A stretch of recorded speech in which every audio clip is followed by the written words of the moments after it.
আসসালামু আলাইকুম। প্রিয় মাছচাষী ভাই ও বন্ধুরা, সবাইকে স্বাগতম। আজকে আমরা জানব লাভজনক একটি মাছ চাষ, তারা বাইম মাছ চাষ পদ্ধতি সম্পর্কে। তারা বাইম মাছ আমাদের দেশের একটি জনপ্রিয় ও সুস্বাদু মাছ। বাজারে এর চাহিদা অনেক বেশি আর দামও তুলনামূলক ভালো। তাই সঠিক পদ্ধতিতে চাষ করতে পারলে খুব সহজেই লাভবান হওয়া সম্ভব। পুকুর প্রস্তুতি। প্রথমে 15 থেকে 20 শতক আকারের একটি পুকুর নির্বাচন করতে হবে। পুকুরের পানি পরিষ্কার ও 3 থেকে 5 ফুট গভীর হওয়া ভালো। পুকুর শুকিয়ে চুন ও সার প্রয়োগ করে প্রস্তুত করতে হবে। পোনা মজুদ। ভালো মানের সুস্থ পোনা নির্বাচন খুবই গুরুত্বপূর্ণ। প্রতি শতকে প্রায় 800 থেকে 1000টি পোনা ছাড়তে পারেন।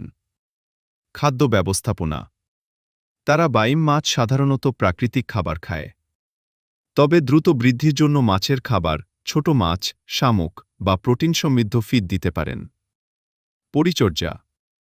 পানির গুণাগুণ ঠিক রাখতে হবে। নিয়মিত পানি পরিবর্তন বা প্রয়োজন হলে ওষুধ ব্যবহার করতে হবে।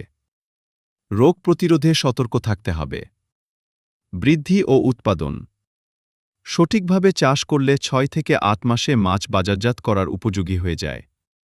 প্রতি কেজি মাছের দাম ভালো হওয়ায় লাভের সম্ভাবনাও বেশি। শেষ কথা, আপনি যদি কম খরচে বেশি লাভ করতে চান, তাহলে তারা বাইম মাছ চাষ হতে পারে আপনার জন্য সেরা একটি সিদ্ধান্ত। আপনারা চাইলে আমাদের কাছ থেকে উন্নত মানের পোনা সংগ্রহ করতে পারেন। আমরা দীর্ঘদিন যাবৎ সততার সাথে ব্যবসা করে আসছি। ধন্যবাদ সবাইকে। ভিডিওটি ভালো লাগলে লাইক, কমেন্ট ও শেয়ার করতে ভুলবেন না।